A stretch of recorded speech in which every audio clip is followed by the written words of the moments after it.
भगवत गीता के संदर्भ में आकर्षण के नियम को समझने के इस वीडियो में आपका स्वागत है।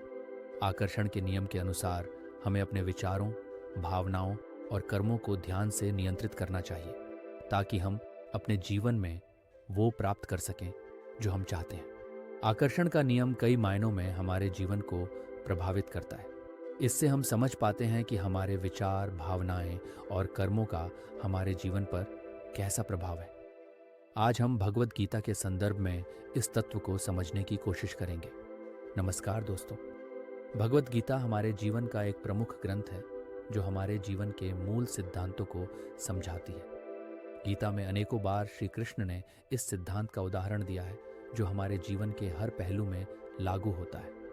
इसमें व्यक्तित्व विकास, स्वाभाविक शक्तियाँ और परमात्मा जैसे संबंधित तत्वों को समझाया गया है।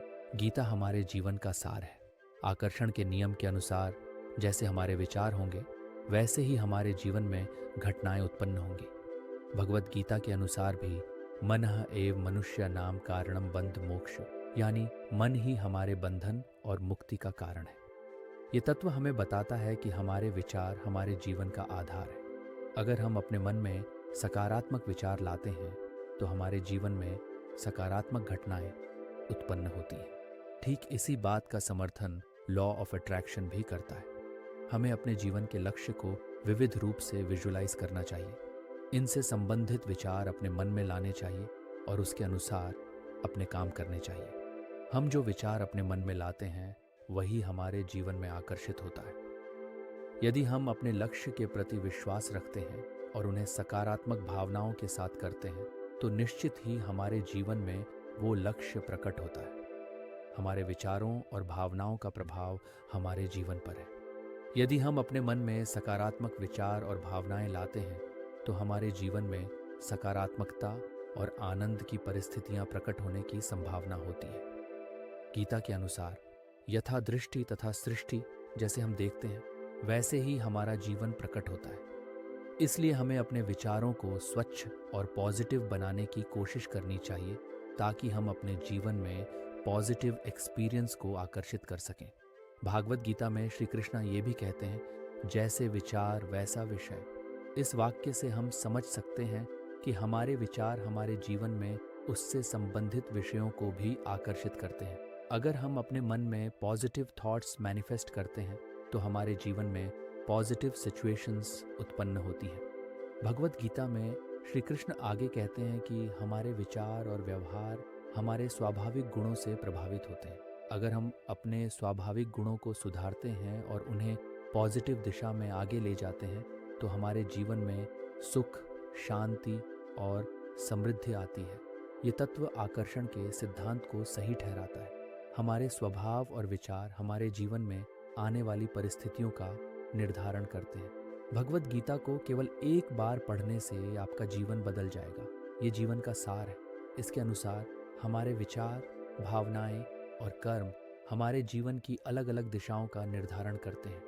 यदि हम अपने मन में सकारात्मक विचार, प्रेम और समर्पण का भाव अपनाते हैं तो हमारे जीवन में प्यार, समृद्धि और सुख की घटनाएं उत्पन्न होती हैं। इस नियम की गहराई की ओर तलाश करने के लिए चलिए भगवत गीता के प्रमुख तत्वों को एक एक कर समझते हैं। भगवत गीता का एक प्रमुख तत्व है संकल्प शक्ति, यानी हमारे विचारों, भावनाओं और कर्मों का प्रभाव समझाने वाला तत्व। यह हमारे जीवन के हर लक्ष्य का आधार है। भगवत गीता के अनुसार हमारे संकल्प और हमारे विचारों की शक्ति हमारे जीवन को प्रभावित करते हैं। हमारे विचारों में मौजूद संकल्प शक्ति ये निर्धारित करती है कि हमारी जिंदगी में कुछ नंबर लक्ष्य को हासिल करने के लिए हमें किन चुनौतियों को पार करना होगा। संकल्प यानी हमारे सबसे सशक्त विचार हमारे जीवन के मूल बिंदु होते हैं। विचार हमारे जीवन के आरंभिक बीज होते हैं।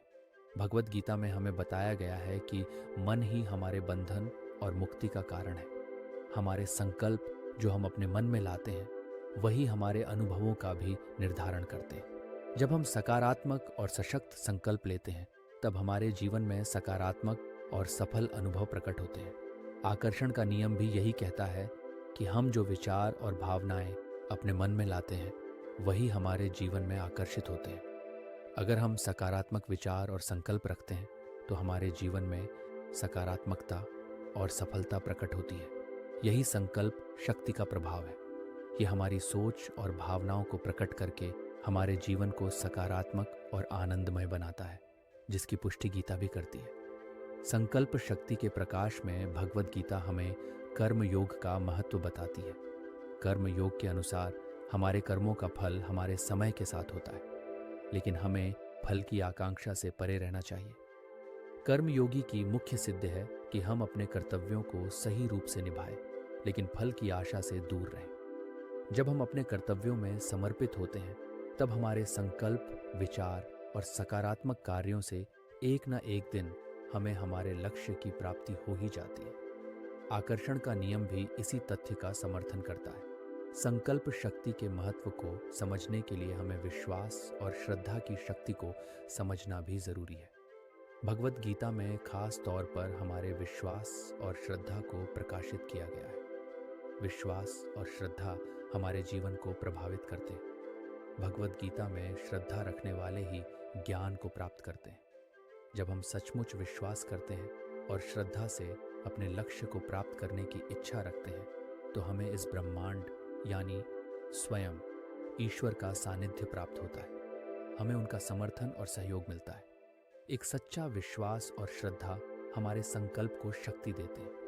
और एक बार फिर आकर्षण के नियम में भी इसी सिद्धांत को व्यक्त किया गया है कि जब आप अपने विचारों पर विश्वास रखते हैं और ईश्वर में अपनी आस्था रखते हैं, तो देर सबेर वो चीज़ आपको मिलकर रहती है। आपका हर संकल्प अपना लक्ष्य प्राप्त करेगा।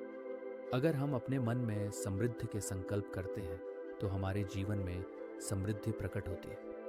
अगर हम अपने मन में शांति और प्रेम का संकल्प करते हैं, तो हमारे जीवन में शांति और प्रेम प्रकट होते हैं। हमारे संकल्प के माध्यम से हम अपने जीवन में चाहे जो भी बदलाव लाना चाहें, ला सकते हैं। जब हम अपने विचारों को सकारात्मक करते हैं और संकल्प को स्थिर करते हैं और अपने कर्मों में विश्वास करते हैं, तो समृद्धि और आनंद हमारे जीवन में प्रकट होते हैं। दूसरा तत्व है कर्म योग, जिसे गीता के एक मुख्य अध्याय में व्यक्त किया गया है। हमारे जीवन के कर्मों के महत्व को प्रकाशित करने वाला ये अध्याय हमें अपने कर्मों को पूरी निष्ठा और समर्पण से निभाने को प्रेरित करता है। ये योग हमें बताता है कि हमारे कर्मों का फल हमारे समय के साथ होता है। इसका अर्थ है कि अगर हम सच्चे मन से और निष्काम भाव से अपने कर्तव्यों को निभाते हैं, तो हम अपने जीवन में आकर्षण और समृद्धि को प्रकट करते हैं। भगवद गीता में कर्म योग का महत्व बहुत महत्वपूर्ण है। इस योग के अनुसार हमारे कर्मों का फल हमें मिलता है। गीता में इसका एक प्रसंग भी है जहां अर्जुन अपने कर्म फल के प्रति चिंतित हो जाते हैं। भगवान श्री कृष्ण समझाते हैं कि वो अपने कर्तव्यों को सही भाव से निभाए, लेकिन फल की आशा न करें। वो कहते हैं, कर्मण्यधिकारस्ते मां फलेषु कदाचन, यानी तुम्हारे हाथों में कर्म करने का अधिकार है, लेकिन फल की चिंता करने का नहीं। आकर्षण का नियम भी हमें केवल अपने संकल्पित विचारों और कर्मों पर विश्वास करने को प्रेरित करता है। कर्म योग से आकर्षण के नियम का एक मजबूत संबंध है। कर्म योग हमें समर्पित कर्मों के मूल्य को समझने की प्रेरणा देता है। हमारे कर्मों से समृद्धि और आनंद की दिशा में स्थिर होना ही आकर्षण के सिद्धांत का भी मूल तत्व है। ये योग हमें सिखाता है कि हम अपने कर्तव्यों को सही भाव से और नियंत्रित तरीके से निभाएं, बिना फल की चिंता किए। जब हम अपने कर्तव्यों को निष्काम भाव से निभाते हैं, तब हमारा मन और दिमाग शांत और स्थिर रहता है। इस स्थिति में हमारे विचार सकारात्मक बनते हैं और हमारा जीवन उस समृद्धि को प्राप्त करता है जो हम चाहते हैं। गीता में विश्वास और श्रद्धा को लक्ष्य प्राप्ति में सबसे महत्वपूर्ण तत्व के रूप में स्वीकार किया गया है। स्वयं पर, ईश्वर पर और अपने कर्मों पर पूर्ण विश्वास रखना हमारे जीवन को प्रभावित करता है। जब हम सचमुच विश्वास करते हैं और श्रद्धा से अपने लक्ष्य को प्राप्त करने की इच्छा रखते हैं, तो पूरा ब्रह्मांड हमारे साथ होता है। विश्वास हमारे अस्तित्व की पहचान होती है। जब हम विश्वास करते हैं, तब हम अपने आप को और अपने कर्मों को स्वीकार करते हैं। भगवद गीता में श्री कृष्ण कहते हैं, विश्वास ही सबसे दैवीय संपत्ति है। जब हम स्वयं पर विश्वास करते हैं, तो हम खुद में छुपी शक्तियों पर विश्वास करते हैं। ठीक इसी तरह श्रद्धा का भी एक महत्वपूर्ण स्थान है। श्रद्धा यानी आस्था हमारे जीवन में एक प्रकाश है। जब हम श्रद्धा से अपने लक्ष्य को देखते हैं तब हमें अपने लक्ष्य की प्राप्ति में एक आस्था और हौसला मिलता है। भगवत गीता में कृष्ण ने कहा, श्रद्धा वाण लभते ज्ञानम। श्रद्धा रखने वाले ही ज्ञान को प्राप्त करते हैं। श्रद्धा के बिना जीवन अधूरा है, लेकिन श्रद्धा के साथ हम जीवन में नई दिशा प्राप्त कर सकते हैं और अपने जीवन को संपूर्ण बना सकते हैं। लॉ ऑफ अट्रैक्शन के अनुसार भी जो विश्वास हम अपने मन में अपने विचारों के प्रति रखते हैं वही हमारे जीवन में आकर्षित होता है। यदि हम अपने मन में साकार और सकारात्मक विश्वास रखते हैं तो हमारे जीवन में भी सकारात्मकता और आकर्षण की संभावनाएं आती हैं। विश्वास के बल से हम अपने लक्ष्य तक पहुंच सकते हैं। जब हम विश्वास करते हैं कि हमारा लक्ष्य हमारे पास है तो हम उसे हासिल करने के एक कदम और करीब आ जाते हैं। इसी तरह श्रद्धा भी लॉ ऑफ अट्रैक्शन का प्रमुख तत्व है। जब हम श्रद्धा से अपने लक्ष्य को देखते हैं तब हम उसके प्रति आकर्षण महसूस करते हैं। श्रद्धा के बल से हम अपने आप को अपने लक्ष्य तक ले जाते हैं। श्रद्धा के साथ हम अपने लक्ष्य के प्रति आस्था रखते हैं और ये आस्था हमें सही दिशा में आगे बढ़ने में सहयोग करती है। भगवत गीता में जैसा विश्वास वैसा विषय के माध्यम से श्री कृष्ण कहते हैं कि हमारे विश्वास के अनुसार हमारे जीवन में विषय प्रकट होते हैं। यदि हम अपने अंदर विश्वास और श्रद्धा के साथ सही विचार और भावनाएं रखते हैं तो हम अपने जीवन में आनंद, समृद्धि और शांति को आकर्षित करते हैं। विश्वास और श्रद्धा की शक्ति हमारे जीवन में सकारात्मक परिवर्तन लाती है। ये हमारे विचारों, भावनाओं और कर्मों का संचालन करती है। तो दोस्तों, आज हमने विश्वास, श्रद्धा, संकल्प शक्ति और कर्म योग के प्रकाश में लॉ ऑफ अट्रैक्शन की बात की। भगवत गीता एक महान ग्रंथ है जो हमें अपने जीवन की गहराइयों में ले जाकर हमारे विचार, हमारी सोच और कर्मों को सही दिशा देकर हमारे विश्वास का आधार स्तंभ मजबूत करने में मदद करती है। कर्म योग के मूल सिद्धांत की रोशनी में हमने समझा कि हमारे कर्मों का महत्व क्या है। जब हम सच्चे मन से, निष्काम भाव से और सही संकल्प के साथ अपने कर्मों को निभाते हैं तब हमारे जीवन में आकर्षण की शक्ति प्रकट होती है। संकल्प शक्ति हमें ये समझाती है कि हमारे मन की शक्ति हमारे जीवन को प्रभावित करती है और जो संकल्प हम अपने मन में लाते हैं वही हमारे अनुभवों और परिस्थितियों को आकर्षित करते हैं। विश्वास और श्रद्धा की रोशनी में हमने देखा कि ये दोनों हमारे जीवन में कितने महत्वपूर्ण हैं। विश्वास हमें स्वयं पर, अपने कर्मों पर और ईश्वर पर विश्वास रखने की प्रेरणा देता है और हमारे अस्तित्व को सुनिश्चित करता है। ठीक इसी तरह श्रद्धा हमें अपने लक्ष्य की ओर आकर्षित करती है और हमें उसे प्राप्त करने में आशा और हौसला देती है। तो दोस्तों, चलिए हम श्रद्धा, संकल्प शक्ति और कर्म योग के प्रकाश में आगे बढ़ें और अपने जीवन को सार्थक बनाएं। भगवत गीता के ज्ञान और तत्वों से प्रेरित होकर अपने जीवन में आनंद, समृद्धि और शांति प्राप्त करें। इस वीडियो को अंत तक देखने के लिए आपका धन्यवाद। नमस्कार।